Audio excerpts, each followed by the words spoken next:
दोस्तों आज के इस वीडियो में हम डिस्कस करने वाले हैं आपके BSc third year fifth semester botany के यूनिट 7 प्रोटीन से जुड़ा हुआ टॉपिक डीनेचुरेशन ऑफ प्रोटीन। तो आज के इस वीडियो में हम जानेंगे कि डीनेचुरेशन ऑफ प्रोटीन होता क्या है और किन विधियों से हम प्रोटीन को डीनेचर कर सकते हैं। तो आइए सबसे पहले समझते हैं कि डीनेचुरेशन ऑफ प्रोटीन होता क्या है। Denaturation is a process in which protein loses its native shape due to the disruptive of weak chemical bonds and interaction, thereby becoming biologically inactive। तो डीनेचुरेशन एक प्रकार का प्रोसेस है जिसमें कि जो प्रोटीन होता है वो अपना नेटिव शेप या कह सकते हैं कि जो 3D शेप है वो खो देता है।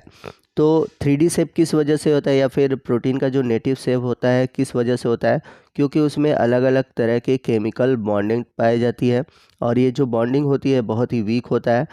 तो डीनेचुरेशन में होता क्या है कि जो प्रोटीन में पाए जाने वाले ये जो वीक बॉन्ड है वो डिस्टर्ब हो जाते हैं, टूट जाते हैं, जिसकी वजह से जो प्रोटीन होता है वो अपना नेटिव शेप खो देता है और इस प्रकार से यह एक तरह से बायोलॉजिकली इनएक्टिव हो जाता है। तो नीचे आप इमेज में देख सकते हैं कि आपके लेफ़्ट साइड दिया हुआ है नॉर्मल प्रोटीन, जिसमें कि आप देख रहे हैं कि जो प्रोटीन है एक नेटिव शेप में है, लेकिन डीनेचुरेशन की वजह से उसके बीच की जो बॉन्डिंग है वो खो चुका है और वो एक प्रकार से एक लीनियर प्रोटीन में कन्वर्ट हो गया है। और डीनेचुरेटेड प्रोटीन को हम वापस रीनेचुरेशन के थ्रू नॉर्मल प्रोटीन में ला सकते हैं। तो जब हम डीनेचुरेशन करते हैं तो वो अपना नेटिव शेप खो देता है और जो रीनेचुरेशन करते हैं तो अपने वापस शेप में आता है। यहाँ पर आपको बता दें कि सभी प्रोटीन का जो रीनेचुरेशन है वो पॉसिबल नहीं है। कुछ प्रोटीन जो होते हैं उनका रीनेचुरेशन हो सकता है लेकिन कुछ का रीनेचुरेशन नहीं हो सकता है। जैसे यहाँ पर आप देख सकते हैं एक्टिव प्रोटीन है, ठीक है। अब इसका जब डीनेचुरेशन हुआ तो ये इनएक्टिव प्रोटीन में बदल गया। अब इस इनएक्टिव प्रोटीन को हम वापस एक्टिव प्रोटीन में नहीं बदल सकते, यानी कि ये एक तरह से इरिवर्सिबल डीनेचुरेशन है। तो यहाँ पर आपको परमानेंटली डीनेचुरेशन देखने को मिल रहा है। जैसे एग्जाम्पल के रूप में हम बात करें फ्राइड एग, यानी कि जब हम अंडे को या तो बॉईल करें या फिर उसको फ्राई करें तो वहाँ पर हम प्रोटीन को वापस रिवर्स करके उसके नेटिव फॉर्म में नहीं ला सकते। आइए नेक्स्ट हम बात करते हैं कि कौन कौन से एजेंट्स होते हैं जो कि प्रोटीन का डीनेचुरेशन करते हैं। तो अगर हम इसको डीप में स्टडी करना चाहें तो जितने भी एजेंट हैं डीनेचुरेशन करने वाले उन्हें हम दो कैटेगरी में बांट सकते हैं, ठीक है। एक है फिजिकल एजेंट और दूसरा है केमिकल एजेंट।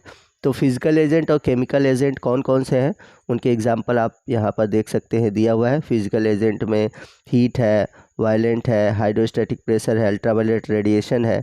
वही केमिकल एजेंट में एसिड है, एल्कलाइन है, ऑर्गेनिक सॉल्वेंट है, साल्ट है, हैवी मेटल्स है, डिटर्जेंट है। तो आइए हम वन बाय वन जितने भी इंपॉर्टेंट एजेंट है जिनके थ्रू डीनेचुरेशन होता है उनके बारे में डिटेल से जानेंगे। तो सबसे पहले हम बात करते हैं denaturation by heat. Most of protein can be denatured by heat. तो अधिकतर जो प्रोटीन होते हैं उनमें जो डीनेचुरेशन होता है वो हीट के थ्रू होता है, क्योंकि प्रोटीन के अंदर पाए जाने वाले जो वीक इंटरेक्शन बॉन्ड है, जैसे कि मुख्य रूप से पाया जाता है हाइड्रोजन बॉन्ड, तो वो क्या करता है वो ब्रेक कर जाता है। तो एग्जांपल के रूप में अगर हम बात करें कि जब एग की बॉइलिंग करते हैं तो वहाँ पर आपको डीनेचुरेशन देखने को मिलता है बाय हीट। अगला एजेंट है denaturation by violent shaking and agitation, यानी कि कुछ प्रोटीन का जब हम सेकिंग करते हैं या कह सकते हैं एजिटेशन करते हैं, जैसा हम लोग अपने लैंग्वेज में कहते हैं कि जब हम उसको मथते हैं या खूब तेज़ी से हिलाते हैं तो वहाँ पर उसके प्रोटीन में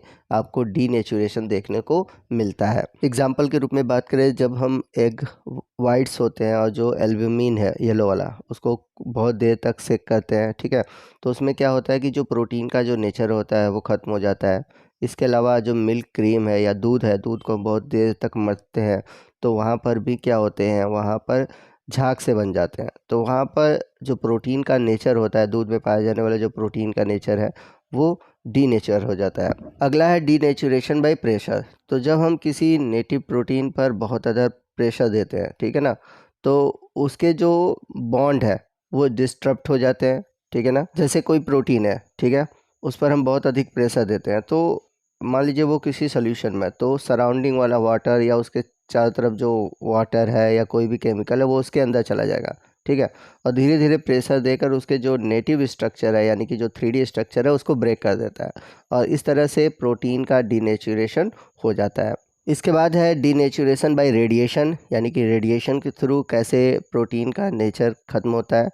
तो जो अल्ट्रावायलेट रेडिएशन है वो क्या कहता है कि प्रोटीन मॉलिक्यूल के अंदर काइनेटिक एनर्जी सप्लाई करता है, जिसकी वजह से उसमें एक वाइब्रेशन प्रोड्यूस होता है और इस वाइब्रेशन की वजह से प्रोटीन के अंदर जो वीक हाइड्रोजन बॉन्डिंग है या फिर जो अदर वीक बॉन्ड है वो डिस्टर्ब हो जाते हैं और प्रोटीन का जो नेटिव स्ट्रक्चर है वो भी डिस्टर्ब हो जाता है। तो एक तरह से रेडिएशन के थ्रू भी हम प्रोटीन का डीनेचुरेशन कर सकते हैं। तो नीचे आप फिगर में देख सकते हैं कि अल्ट्रावायलेट लाइट के थ्रू यहाँ पर प्रोटीन का जो नेटिव स्ट्रक्चर है वो क्या हो रहा है, डिस्टर्ब हो जा रहा है। तो इसकी जो फोल्डिंग है वो अनफोल्डिंग हो जाती है, प्रोटीन अपना जो है एक सिंपल चेन फॉर्म में खुल जाता है। आइए नेक्स्ट हम बात करते हैं केमिकल एजेंट की। तो एग्जाम में आपके केमिकल एजेंट से जुड़े हुए क्वेश्चन आते हैं। तो सबसे पहले हम बात करते हैं denaturation bye acid and bases. तो एसिड और बेस की वजह से जो प्रोटीन में पाए जाने वाले साल्ट ब्रिज है जो कि आपस में आयनिक चार्ज के थ्रू जुड़े हुए हैं वो क्या कहता है, उनको डिस्टर्ब कर देता है। एग्जाम्पल के रूप में अगर हम बात करें जो हमारे डाइजेस्टिव सिस्टम है, ठीक है, तो वहाँ पर गैस्ट्रिक जूस पाया जाता है जो कि एक एसिडिक कैरेक्टर का होता है। तो ये क्या कहता है, दूध में उपस्थित जो केसीन प्रोटीन है उसका कोगुलेशन करता है और कन्वर्ट कर देता है, यानी कि उस प्रोटीन को कन्वर्ट कर देता है कर्ड में, यानी कि कैल्शियम पैरा केसिनेट में। तो यहाँ पर एक तरह से जो एसिड है वो प्रोटीन का डीनेचुरेशन करता है। तो एसिड के रूप में जो हम डीनेचुरेटिंग एजेंट देखते हैं उसका अगर हम एग्जांपल देखें तो एसिटिक एसिड है, थायोक्लोरो एसिटिक एसिड है। वहीं अगर हम बात करें एल्कलाइन एजेंट के रूप में तो जो कि प्रोटीन में डीनेचुरेशन प्रोड्यूस करते हैं उसमें एग्जांपल के रूप में देखें तो सोडियम बाइकार्बोनेट, सोडियम सल्फेट। तो आप एग्जांपल के रूप में इन सभी को लिख सकते हैं, चाहे वो एसिड का हो चाहे बेस का हो। आइए नेक्स्ट हम देखते हैं कि कुछ ऑर्गेनिक सॉल्वेंट कैसे प्रोटीन का डीनेचर करते हैं। Protein can also be denatured by using organic solvents such as ether, alcohol, acetone, diethyl ether, ठीक है ना। तो बहुत सारे प्रोटीन का जो डीनेचुरेशन होता है वो ऑर्गेनिक सॉल्वेंट के थ्रू होता है, जैसे कि ईथर ले लिए, अल्कोहल ले लिए, एसीटोन ले लिए, डाईएथिल ईथर ले लिए।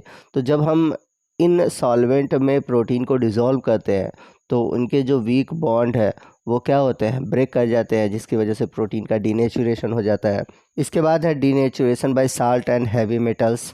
तो बहुत सारे हैवी मेटल है जैसे कि पारा है, ठीक है, फिर लेड है, सिल्वर है, कैडमियम है।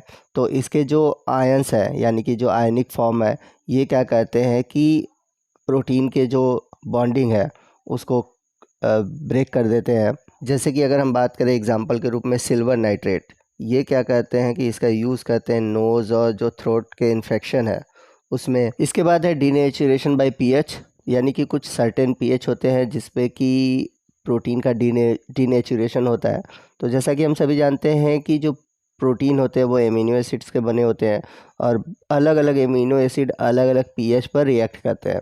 तो अलग अलग पीएच होने की वजह से भी प्रोटीन का डीनेचुरेशन किया जा सकता है। आइए नेक्स्ट हम बात करते हैं कि कैसे डिटर्जेंट प्रोटीन का डीनेचुरेशन करता है। Detergents are amphipathic in nature, having both hydrophobic as well as hydrophilic side. तो डिटर्जेंट जो होते हैं वो एम्फीपैथिक नेचर के होते हैं, यानी कि इनके पास हाइड्रोफिलिक और हाइड्रोफोबिक दोनों तरह के साइड होते हैं। और इस प्रकार से ये क्या कहते हैं कि इनका जो हाइड्रोफिलिक साइड है वो वाटर के साथ जुड़ता है और जो हाइड्रोफोबिक साइड है वो ग्रेसियस मॉलिक्यूल या फिर कह सकते हैं जो प्रोटीनियस मॉलिक्यूल है उनके साथ जुड़ सकता है। आपको बता दें कि प्रोटीन के पास हाइड्रोफोबिक और हाइड्रोफिलिक दोनों तरह के साइड होते हैं, इस वजह से ये डिटर्जेंट की तरफ अट्रैक्ट होते हैं। तो डिटर्जेंट क्या करता है, एक तरह से साल्ट की तरह बिहेव करता है और जो प्रोटीन के पॉजिटिव और निगेटिव इंटरेक्शन है यानी कि जो 3D शेप का इंटरेक्शन है उसको डिस्टर्ब कर देते हैं और इस प्रकार से प्रोटीन का डीनेचुरेशन हो जाता है। तो दोस्तों इसी के साथ हमारा आज का ये वीडियो ख़त्म होता है। आपको आज का ये वीडियो कैसा लगा कमेंट करके ज़रूर बताइएगा। वीडियो अच्छा लगा तो वीडियो को लाइक और शेयर करना मत भूलिएगा और कोई भी डाउट है इस टॉपिक से जुड़ा हुआ तो आप हमसे कमेंट करके पूछ सकते हैं। तो दोस्तों मिलते हैं अगले वीडियो में अगले टॉपिक के साथ, तब तक के लिए जय हिंद, जय भारत।